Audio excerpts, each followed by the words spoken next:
everybody, and welcome to Taking Control, the ADHD podcast on rashpixel.fm. I'm Pete Wright, and right over there is Nikki Kinzer. Hello, everyone. Hello, Pete Wright. I gotta admit something to you.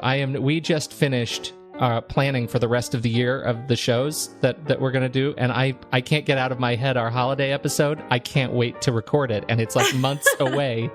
This may be the funniest thing we've ever done on this show. Don't tell anybody. I won't. Lips are sealed. I'm so excited about it. I can't wait for the holidays. What I think is funny is that after we did the planning, I'm like, okay, talk to you later. I know, and we hadn't even recorded this episode. Like, I completely forgot that the episode has to be recorded. We can't just plan for it. Nikki. I know. Yeah, a little crazy.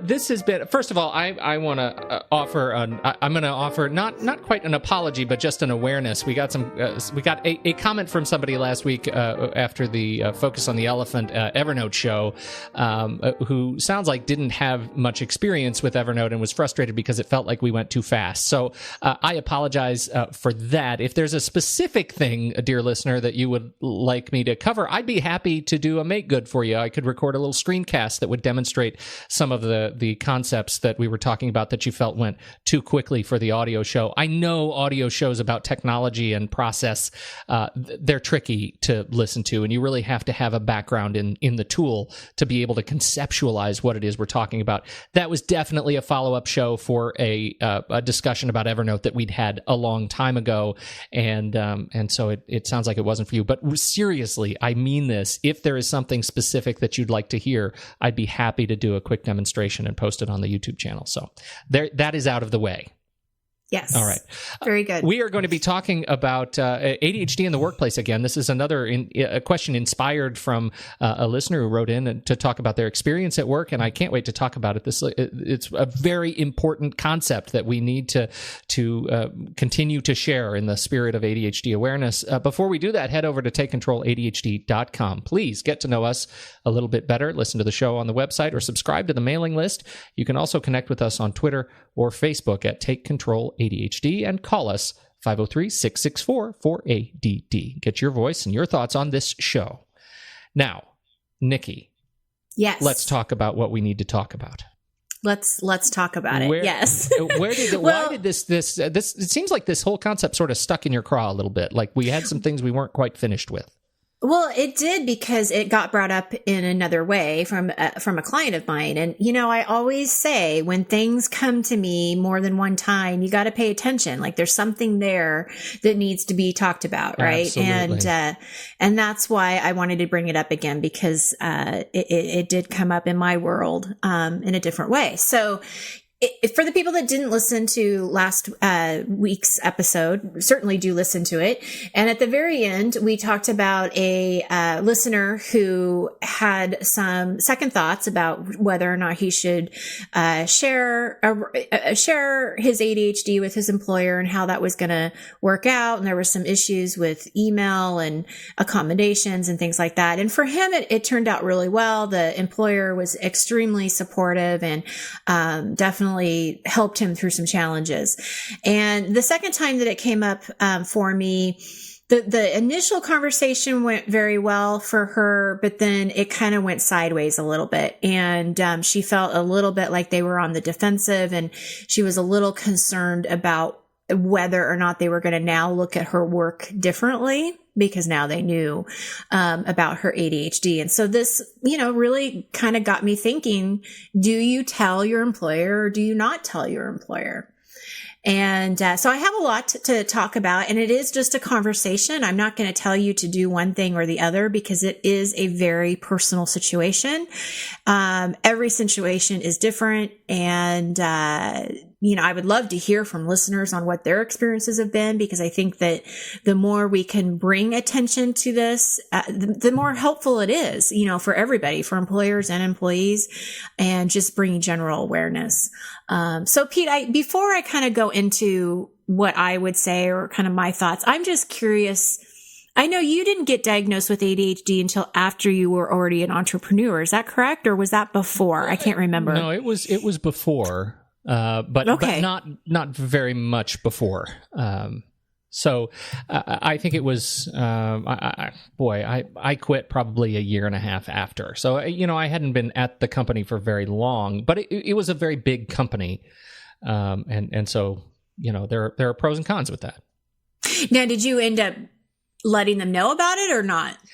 I did. I did. And my thoughts on it are, having now done the show as long as we have and run into as many different kinds of situations as we have, I feel like there are trends that you can kind of uncover. And particularly this last listener who wrote in and shared his experience about coming clean to his organization, and his organization's experience was similar to my own. It was a very big company, right? And in my experience, the bigger the company, the more resources they have in a human resources capacity to be able to assist with accommodations, and the better awareness they have that these things are real, the better training that they have to be able to talk to you about it, the better training managers have in being able to hear what you are going through and recommend you to the right resources. And frankly, the better awareness of risk the company has if they don't do things well, right? Very small organizations, startups, in my experience, tend not to have well-oiled HR machines to be able to accommodate and know how to respond when an employee comes to them and says, "Hey, I have ADHD. Right. Do you know what you need to do to help me?" Your background before you got into this was in HR. What's your experience? It's interesting because at the time that I was in HR, I don't recall anybody actually talking to me about ADHD accommodations. We did have other accommodations for other types of situations. So I've never personally experienced it from that point of view. I do agree with you though. I think the larger companies, tend to be a little bit more open about it. And that was the experience that I heard from one of the, clients from my group coaching is she worked for a very large company and they were open arms about it. I mean, I think that if you were to dissect the company she worked for, probably more than half of them had ADHD. So they were all like, "Hey, welcome to the club." So I really do think it depends. And that's where it really becomes a personal decision and trusting your instinct too. Who your bosses are, what relationship you have with them. And there are some risks involved, I think, that are worth talking about. And that's where I kind of want to start is just thinking about, this is not a decision you want to just impulsively make. I would think about it, because there is a lack of education around ADHD. We know that there's some ignorance about what it is and what it isn't. And, depending on the situation, you could be treated differently. They could be evaluating your work differently. Those fears may be very real. You don't know. And so there's that risk, but then there's also the risk of not telling. And the issue with that is that then do you begin to have a reputation that you don't want to have that's not fair? Absolutely. Right. Because just because you have a different way to approach a work project than maybe somebody else, that doesn't mean anything other than you just have a different way to work. But if you aren't forefront about why that is or what makes you function better, then you do run the risk of, are they always going to be late? Are they unreliable? Are they always going to procrastinate? Or, can we depend on them? Right. I mean, all of these things can come into play. Right. And it ends up being unfair really for both of you. And I'm coming at this from the perspective of somebody who's been a manager living with it and been an employee of others who didn't, right? That if you find someone that you can trust in the organization or your direct supervisor or somebody in the HR support organization, you are able to, the purpose of accommodations that come from this new awareness and openness is to make you more efficient at work and help your bosses give you the kind of work in the kind of fashion that allows you to be successful, right? They don't just demand that you do everything the exact same way everybody else is doing it because that's the way it's done. The whole idea of an accommodation is to help you be successful the way you need to be successful to the benefit of the company. Of them. Right. And with that being said, if you do disclose it, it's also very very important, I think, on the way that you approach the HR department. Because if you go in and say, I demand, because I have ADHD and under the Disabilities Act, I demand this, this, and this, that's not going to go over very well either, right? Because they're going to immediately be on the defensive. Right. And so there's a way to approach it. I absolutely agree. It is to the benefit of the company. And that is the spin that you want to put on it. Yeah. Right. Is that I can do this job. I can do it well. And, this is, I work best in this. You don't even have to bring up. Yeah. It's the Jerry Maguire thing, right? Help me help you. Right. Help me help you. And honestly, you may not have to bring up the ADHD. I mean, it could just be simply going in and saying, hey, I work best if I have a little bit of flexibility, or I work best if you can, on our weekly meetings, can we just kind of double check our priorities just to make sure I'm working on the right thing? That is not asking even really for accommodation. It's just asking for some support, and they don't even need to know why you're asking. So what are some signs that you may need additional support? Again, from in your background, when an employee comes to you and says, I need some help, or if you're an employee and you're struggling, how do you know when you might need to have that bigger conversation? Well, I think it does depend on what's sort of been happening up to this point. So if you are coming to coaching, for example, because you're on the verge of losing your job, right? Yeah, and so that's happened. Maybe you're on a performance improvement plan or something. Exactly. And you didn't expect to be there. Right. I've been late too many times, and my last review wasn't very good, and they want me to work on my organization, and I need to work on getting, projects in on time. They're going to have sort of a list of things that they, need to work on. And so that's usually what you need to evaluate, is that, okay, what are the issues? What are the challenges? And kind of dissecting them one by one to kind of figure out, well, what would be the accommodation? What would be, something that would help you in order to get this done? And I think that before you talk to the HR department or your supervisor about the ADHD, I almost would say to approach it that way first on your own, and I don't mean on your own. I definitely think you need support, but it doesn't necessarily have to be from your boss yet. So I'm thinking like, okay, so if you're having an issue with not getting to work on time, then can you work with a coach? Could you work with somebody that could help you make up a plan for the morning and really kind of figure out where your roadblocks are, where your distractions are? We talk about morning routines all the time, right? Mm-hmm. So let's see if we can kind of figure this out. And, are you now getting to work on time? If it's still an issue and you're still having a hard time, and having a flexible schedule may be an accommodation, then at that point you might want to talk to your boss and just, say, hey, I would work really better if I could be in the office from 9 to, between 9 and 10 or 9 and 9:30, and kind of get a feel. But I really do recommend that you kind of do, before you go straight into accommodation from the boss, see what kind of tweaks you can do on your own. I think that's really important. And I had a conversation with a division head at one point about this particular issue at another company. And her response, I thought, was telling, that based on the training that she had received, the word accommodation was confrontational.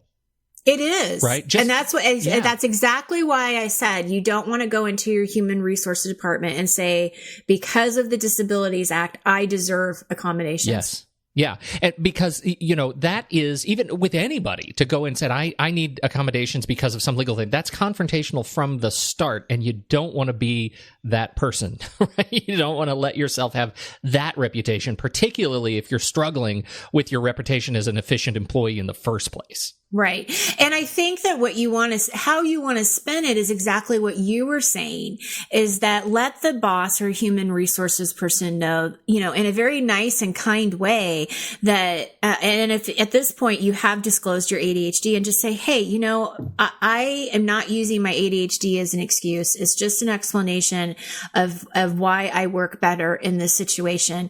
If there's any way that we could make this work, it is in the benefit for everybody involved. I mean, that is, and you don't have to talk about under the American Disabilities Act. Like, you don't have to bring that up.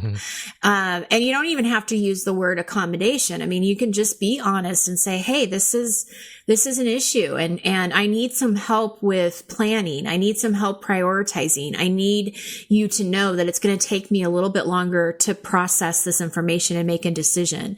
And ask just for support, but not necessarily have to put them on the defensive.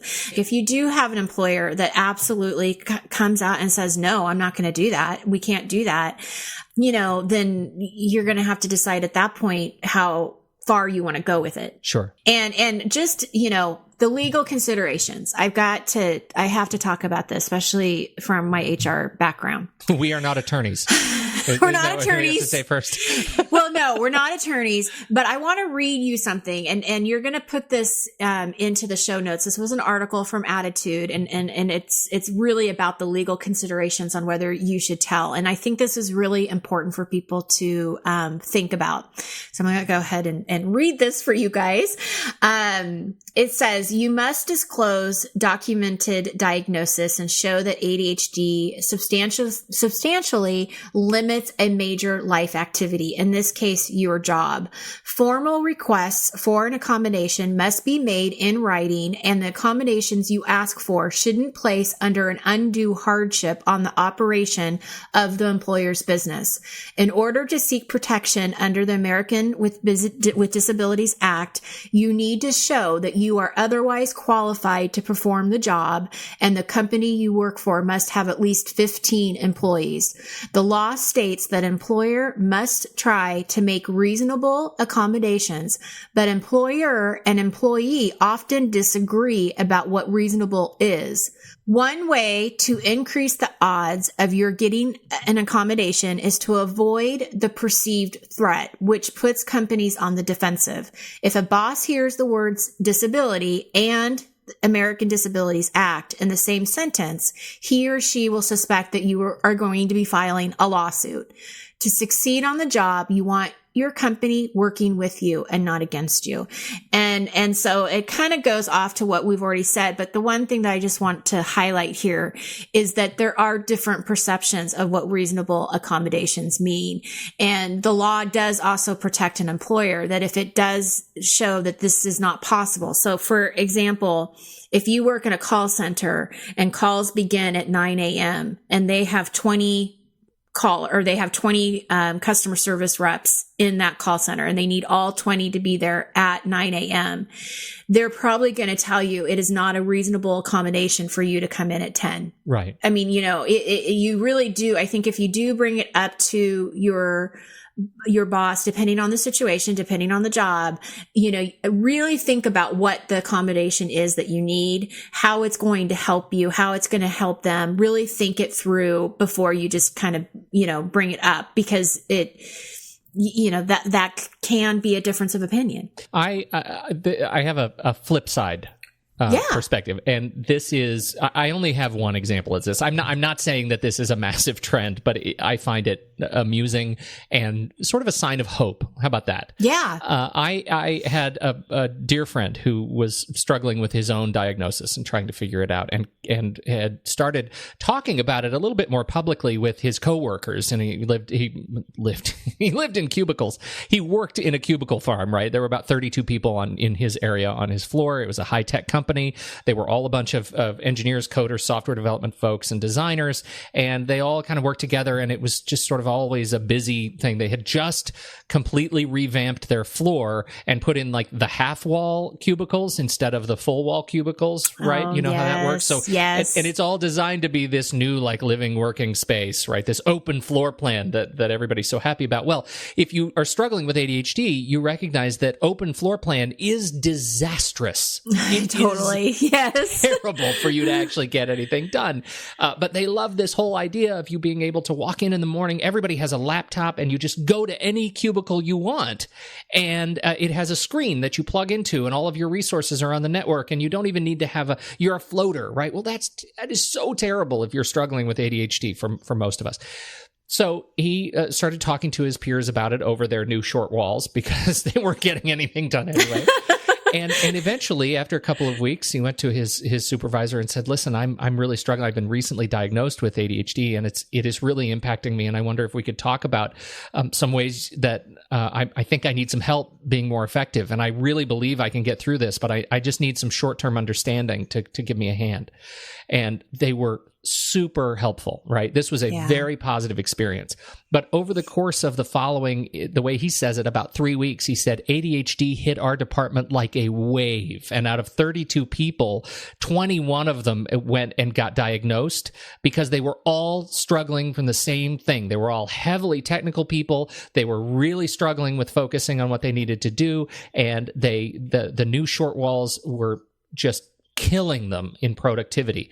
And so ADHD diagnosed, it became a whole department of people with ADHD, and the company changed the floor. Yeah, see, that's so cool. That's awesome. They issued wireless headphones to everybody, so you could put headphones on and listen to music. They were completely accommodating around what you needed to do to isolate yourself. They put they added new half wall or the sort of quarter wall additions to their cubicle walls to get them up to the new height. I mean, they let people pick home bases for their cubicles, right? And so, they could actually say, I want my name on this wall, and this is where I'm going to be because I need space, that I need to be able to trust my working space so that I can get something done. It was such a great story for like ADHD superhero managers, right? So absolutely. And you know what's so awesome about that too? And I think this is the huge benefit of being out with your ADHD.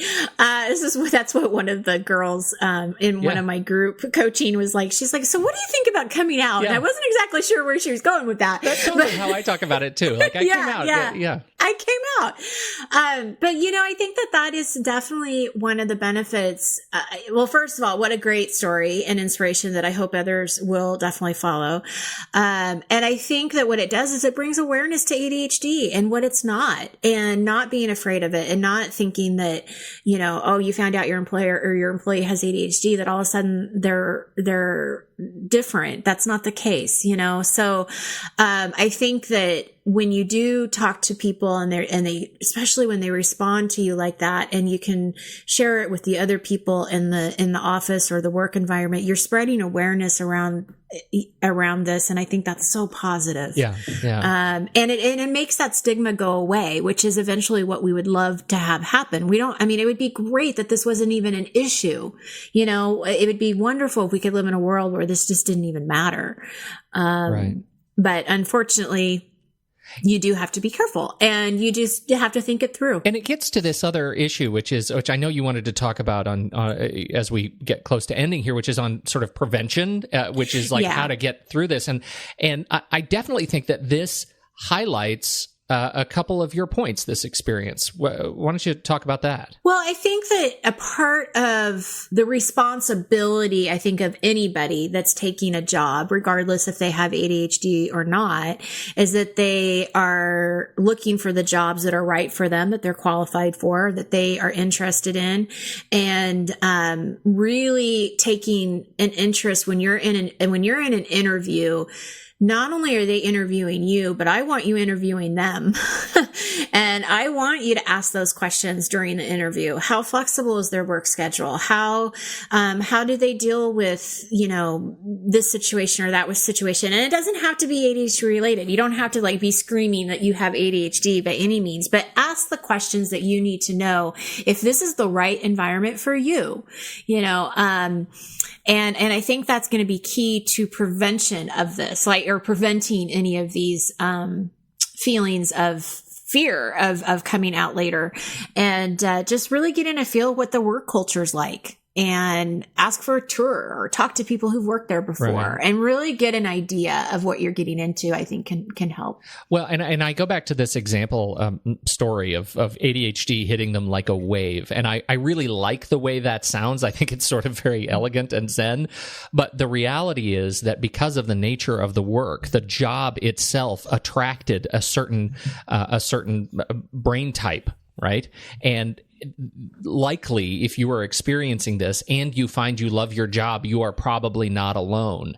And so choosing the right job may mean choosing a job that has built-in accommodations, right, that has a company that has built in to the role things that will help you be successful because they've run into it before. The other great opportunity is to make sure that you can schedule, if you're serious about this organization and you're serious about, applying your talents to their success, is to make sure that you ask for an interview with somebody else at your level in the organization who already works there.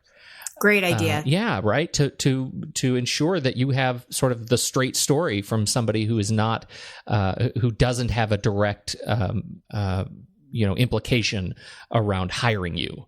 Right. I mean, what a great perspective. And, something else that I've found when I've talked to people about this is that once they do talk about their ADHD in the workplace, other people do they start to come out and they start to talk to that person because they also have it. And they'll be like, oh, I totally know what you mean. I deal with this too. And what I found there is that with some of these relationships, they really become strong because they can kind of talk to each other and help each other. And I've seen this in the workplace, and I've also seen it with students who are studying the same major, they're going through the same classes, and they both find out that they have ADHD, and they can kind of help each other get through it. So I think there's always that support connection too, that you're saying that wave came through. Well, wow, what a great way to really be supported. Absolutely. By other people. Absolutely. So, yeah.